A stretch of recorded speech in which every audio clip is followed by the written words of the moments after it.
In 1945, the American elite faced a nightmare. They had just won the war, but they were about to lose the peace. They realized that the scientific worldview they had championed for decades was the very same ideology that built the gas chambers. To save their own power, they decided to hide the truth. If the public reads this file, they won't just blame the Nazis. They'll blame you.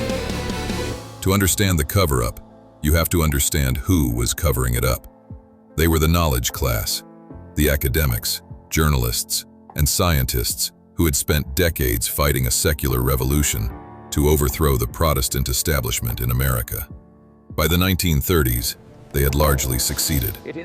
They had replaced the authority of the Bible with the authority of science. They had convinced the public that Christianity was for rustic ignoramuses and that evolution was the only path to progress. But in Germany, that progress had turned into a slaughter.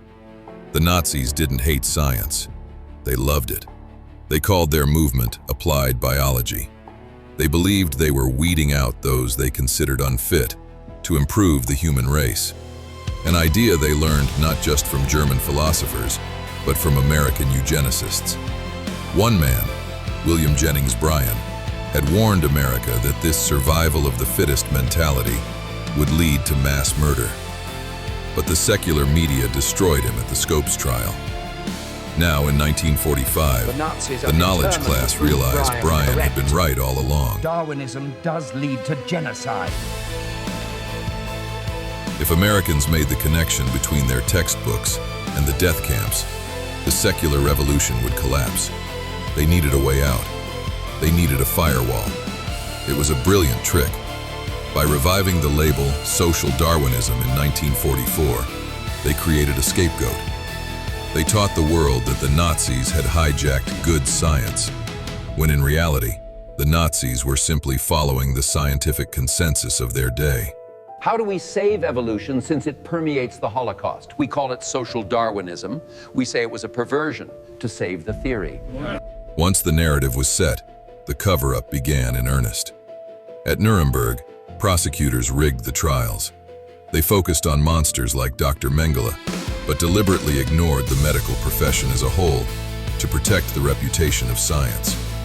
They restricted access to Nazi propaganda films that used Darwinian language to justify mass murder. For decades, a relative silence fell over the universities. Distinguished professors warned researchers not to fuel the flames by looking too closely at the past. The cover-up worked. The firewall held. Because the link between evolution and genocide was hidden, Darwinism became the unquestioned dogma of American life. Are leaving the church. As a result, millions walked away from the Christian faith, convinced by their professors that science had disproved God. Yes, we are entering a secular golden age. The knowledge class kept their power, but America lost its soul. But nothing is covered that will not be revealed. The files are opening. The film vaults are unlocking. The firewall is crumbling. It is time to face the truth about where these ideas lead. It is time for a revival of faith and a return to the God who values the weak, the broken, and the so-called unfit. The cover-up is over.